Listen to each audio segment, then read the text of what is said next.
Herkese salam, kanalıma hoş gelmişsiniz. Bugün ana olan sevilen aparıcı Çinarə sosyal medya hesabında hisslərini izləyiciləriyle bölüşüb. Axır ki mən bu böyük arzuma çatdım. Bugün mənim həyatıma qızıl hərflərlə yazıldı. 12-si 6-cı ay 2026-cı il. Mədinə qızım, xoş gəldin həyatımıza. Uca Tanrım dualarımızı qəbul etdi. Min şükür.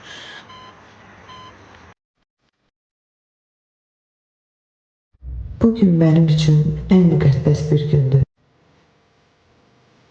İllərdir yaşadığım ve xəyalım olan ana adını qazanmaq oldu.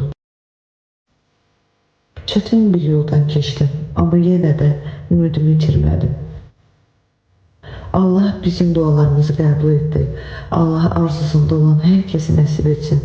Xoş gəldin qızım Mədinə.